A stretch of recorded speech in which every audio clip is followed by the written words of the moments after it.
Welcome to All Things Financial with Jack Driscoll. Each week, Jack takes on all things you thought were hard to understand about your finances and makes it fun, easy, but most of all interesting. From insurance to the best way to save your money and squeeze the most out of the dollars you put aside for your rainy day. And now, you have a friend in the money business. Here's your host, Jack Driscoll. Welcome back again, everyone, to another edition of All Things Financial. This is our third in a three-part series of a workshop that I did live that I'm sharing with you over the TV and radio. Anyone who would ever want invitation to our next workshop, please make sure to get on our mailing list and our email list by requesting through email or phoning our office. We'll make sure you get invited to our future events. Here's part 3 coming up right now. Now, consider selling assets with long-term capital gains according to what I just said. We can repurchase the same in most cases or similar assets. The reason the word similar is up here, if we're doing tax loss harvesting, we're not allowed to rebuy the same security within 30 days. And I'll get to that on the next slide most likely here. But if we have a very short time horizon, we have one set of strategies. If we have a long time horizon, we have a totally different set of strategies. If we're in a 0% bracket, I covered that. You could see the wonders in our tax code that are really being overlooked. The wash sale rule is what I explained about you have to wait 31 days if you're selling for losses. The wash sale rule does not apply to gains. Here's a chart. Anyone who wants this, I can get this to you on should you use long-term capital gains to offset ordinary income, etc. There's a science to this. The loss harvesting strategies, God bless you. Buy stock of a similar company. Now, what happens in a loss harvesting strategy is you're not allowed to buy the same stock within 31 days. You are allowed to buy, watch your guidance here, get to the CPAs, myself as a financial planner, someone who could guide you to what are eligible securities to repurchase if you're taking losses for year end. Because we have to wait 31 days if we do it wrong. We don't have to wait if we do it right. By doing it right, I'm talking about contributing to retirement plans, things like that. But I have a chart here where we look at what if we sell Coca-Cola. Are we allowed to buy Pepsi? And the answer is yes. So we look at that and we say, what if we own Coca-Cola? I want to take a loss and rebuy Coca-Cola. Can we do that? Yes. Yeah, as long as you wait in excess of 30 days, which means by the 31st day. So some people will say, how about doubling up? Well, what's doubling up? Doubling up, some people will say, I have 100 shares of Coca-Cola stock. I don't want out of the market near year end. They do real well at the holidays or whatever. So we say, okay, I have 100 shares of Coca-Cola stock, and those shares are identified. So I buy an additional 100 shares of Coca-Cola stock elsewhere in a different bucket or category. So I'm buying an equal amount of the shares. That's called doubling up. And one is category A, the old shares, and one is category B. And then what happens is I'm actually not out of the stock for any period of time. When I sell the original 100 shares, I have already repurchased another 100 shares, albeit at a new cost basis. So I'm not out of the market. And after 31 days, I've reshuffled and I still have not been out of the market, and I'm back to only 100 shares. So there are sophisticated plannings, but you have to do them right or you get in trouble. Annual gifting. Most of you in the room, most of you watching on TV, most of you listening on the radio are not subject to these limitations. You think you are, but you're not. Most people are allowed to gift. Under certain rules, you're allowed to gift up to $14,000 a year in this tax year without having to file a gift tax return, and that is true. But most people feel they're only allowed to gift in any one tax year the maximum up to these limits, and that is not true.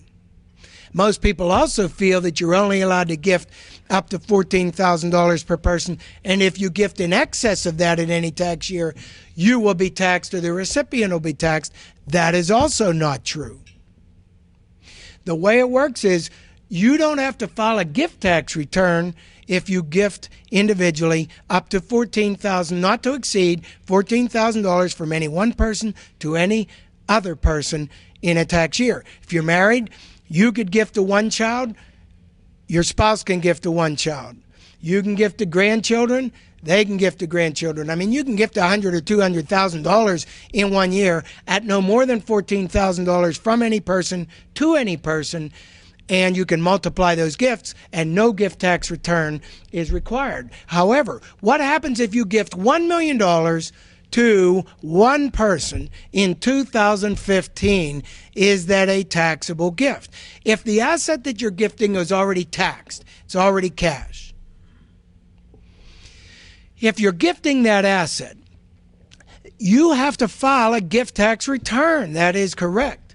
But does a gift tax payment, is a gift tax payment required? The federal estate and gift tax rules apply until you gift a total amount of lifetime assets that exceed the gifting limitation. It just credits into the bank of how much more you're allowed to gift before you owe federal estate or gift tax. So you could still gift tax-free until you hit those limits. Those limits will change in the future. Those limits have changed in the past. But that gift I just explained still for most of you will not be taxable. So don't feel like you're limited to this $14,000 is all you can gift. Now, should you gift? That's a totally separate question. Most of you who consider gifting should not be gifting yet without sophisticated planning, because you might be gifting money that you need later. That might be true, might not be true. So that lends to our question, are you protected if you go into a nursing home? Are you giving money away that your kids will have to quit their job and come take care of you because they don't want you going into a nursing home? So think this through. It's not just taxes that drive our financial plans and drive our decisions. You can also gift to 529 plans for college. And in fact, you can leverage those gifts up to 5 years of 14,000 annualized gifts and not have to file a gift tax return. So there are leveraging aspects there that we get as parents or grandparents or anyone else. We get leveraged gifts on 529s. Charitable donations.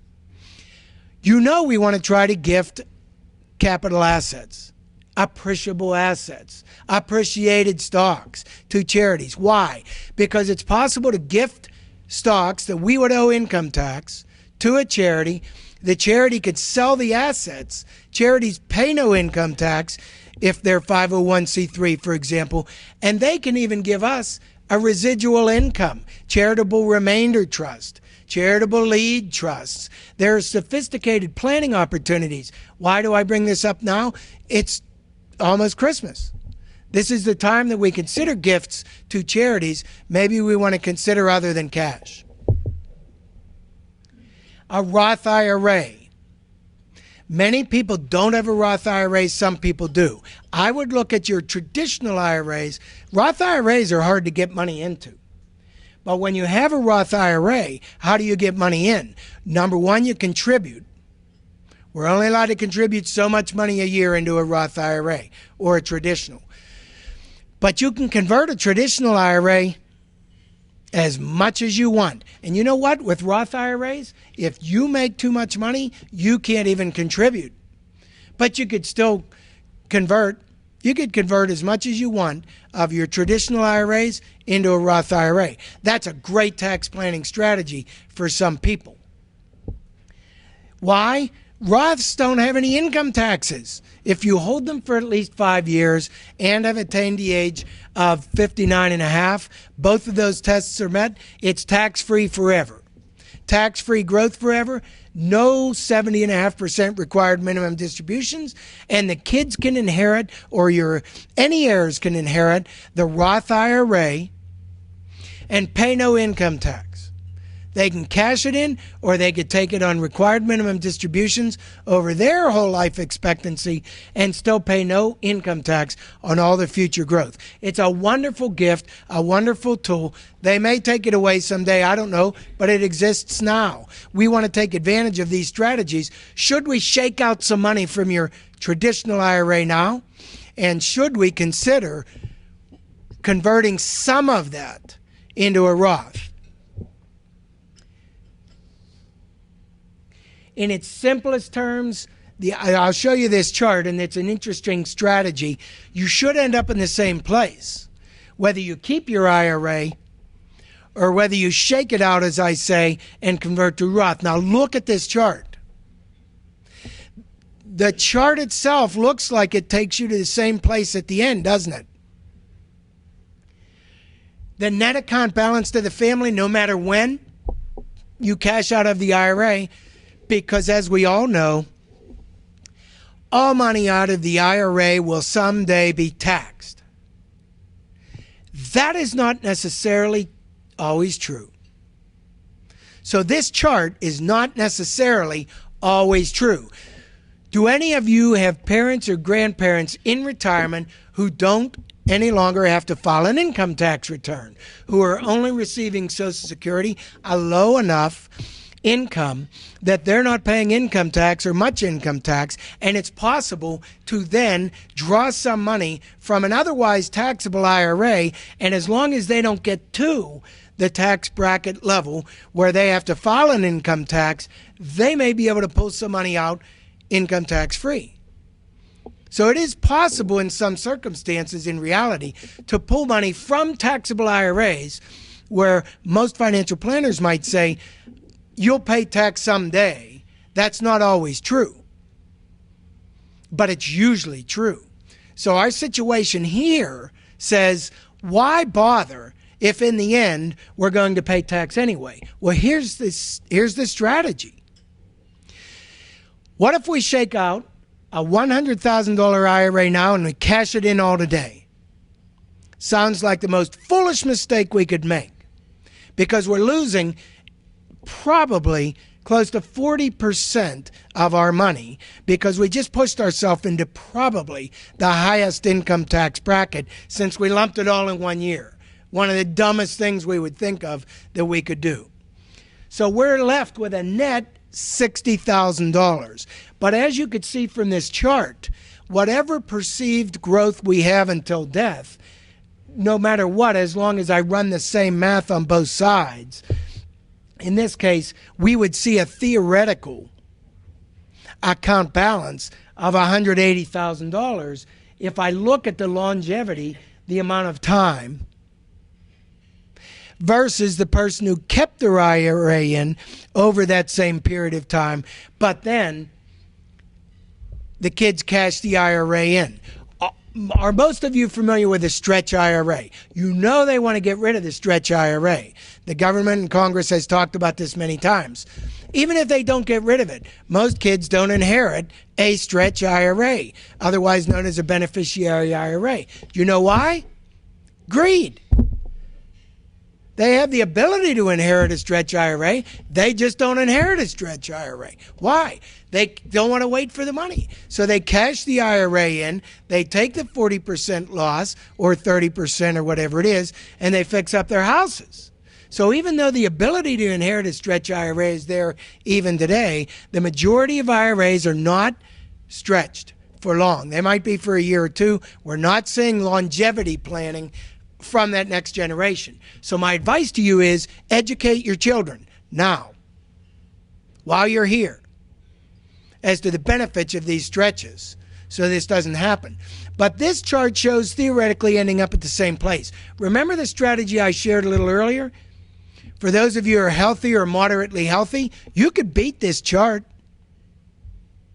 because it's possible to convert those net after-tax dollars, which are now tax-free, burying them into a life insurance contract, repurchasing a death benefit of $100,000 that grows by dividend or cash value growth rates that may simulate the chart, but all of the growth is your family's to keep. You may be in a situation where you're back to 250,000 or so where you can't get there otherwise. So there are alternative legacy planning strategies that sometimes beat tax strategies only. So we try to get sophisticated because we don't want to pay Uncle Sam any of it. We don't want to figure out when. We don't want to pay it at all. If we could pay it now and get it back in our pockets, we might choose to do that and beat the tax altogether. So we're borrowing from the IRS to reinvest back into our own pockets and get that tax back almost immediately, especially if it's legacy planning for our spouse or for our children or even a charity who we want to leverage our assets. Roth conversions. I've talked about this before, especially when markets are down. Markets are down now from their high. It creates an opportunity where we may want to convert pieces of an IRA from traditional IRA to a Roth because we're paying lower tax than we would have in August before the markets dropped because we're taking out smaller share prices. So we may want to convert to a Roth, theoretically paying lower tax. We can redo that if we're wrong and the markets go way back down further and further and further and we find we paid too much tax. We could do a recharacterization the whole way up through next October and undo the whole thing. So there's a strategy. I won't go through the details with it now, but here's the key. Everybody might consider converting to a Roth this year, right now, which means subjecting your IRA to an income tax now, but the income tax does not get paid now. The income tax gets paid at the time you file your taxes, which is by April 15th of 2016. However, you're allowed to extend for 6 months your tax filing in 2016 to October 15th, 2016, which happens to coincide beautifully with the last possible day to recharacterize a Roth IRA conversion, which means you don't have to pay the tax until as late as October 15th of next year, when you can then decide, was it a smart move or a dumb move? And if it was a dumb move, you could say, I want to take an eraser. I haven't paid any tax on it yet. Taking an eraser to my tax return, say, never mind, I didn't do that, and you don't owe the tax. So it's not like you have to re-add it back. There are strategies to do this. You have to follow tax rules explicitly, but it's called recharacterization. And then you can reconvert right after that. So it's a rule that you could leapfrog and leapfrog and leapfrog, take advantage of. Almost no one, number one, either knows of the rules or is taking advantage of the rules. That's the undo. You look at recharacterization, it's a highly sophisticated strategy that can be highly beneficial, especially for high-income earners. Sir John Templeton, I talked about him earlier. He's just an investor. He was a long-term investor and a perpetual bull. I watched him in the 70s, he was a perpetual bull. And I never forget, back in the 80s, might have been early 90s, but I think it was the 80s. And they asked him, Louis Rukeyser or someone back then had asked him, where do you think the Dow is headed? And the Dow at that point was maybe 7,000 or 9,000. And guess what he said? I see the Dow at 20,000. And we all looked, and so did the commentator. And then he said, I just can't tell you when. And he's probably right. And he did say that. That was a true quote. I actually heard him say that. So where do we go from here?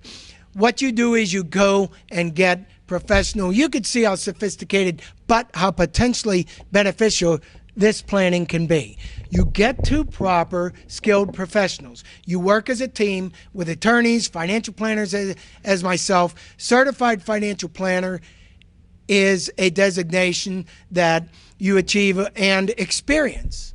And then you work with a CPA, and you work with your insurance planning and your protection planning, and you coordinate this all together as a comprehensive financial plan, a strategy for life. This isn't like you get a plan in a box. As you could see, everything we talk about in the world and in your own finances is constantly evolving and changing. Your own personal circumstances. If you look back to where you were in January to where you are now, somebody in your family has a health condition now they didn't have in January. Somebody's better off. You have new grandchildren and children and offspring, and maybe you live in a different house. You have parents that were sick and in a nursing home that weren't. Our lives are changing fast. We don't have to look any further outside of our own lives to know we need skilled guidance. Every day, every month, every year, and every decade for not only ourselves, but our parents and our grandchildren. That's what I'm here for. That's why I work so hard to stay up on top of all these different strategies. It's not for me. I already know them. It's to share the strategies with as many people as I can get out to help who will never get access to the strategies otherwise. That's why I do this, folks. It's been since 1976. And I'm going to go as long as I can go. That's how I'll work. And all of you know that. What I'd like you to do, I put papers inside there. I'd like to meet with every one of you in the room. I'd like to practice what we're preaching. Reevaluate all the areas in the plans that we have put together and in the plans that others have put together or in the plans that you've put together on your own. And I'd like to sit and reevaluate all the strategies. Are you maximizing the opportunities that you have? Are there different circumstances that have arisen since those plans were designed? How about your kids and your grandkids? Are there strategies that you may want to share with them and have me meet with them and give them free complimentary consultations to see what they're missing out on that they might benefit from? It's free. It's no obligation. You all know that. In your folders there, you will see you could fill out. Anyone watching on TV or on the internet, you could feel free to sign up. There are links on there, and you can sign up for our emails. You can request a complimentary consultation. We'll be glad to get together with you. Anyone you know who you want to share information with, put it on your forms here if you want. And also schedule on your yellow sheets there when you'd like to meet over the next couple weeks, because I've held the weeks open to make sure to meet with every one of you. I thank you all for coming. I know I ran through that whole thing where sometimes I'll stop short, but being near year end, there are too many opportunities I didn't want you to miss out on. Thanks again, folks. That wraps up our three-part series on all things financial, year-end tax and financial and investment planning. I hope you find this helpful. Anyone who wants any additional questions answered or would like to get added onto our mailing list or attending future events, please make sure sign up on our website, send us an email, or give us a call. We'll get you on our invitation list. Thanks again for tuning in.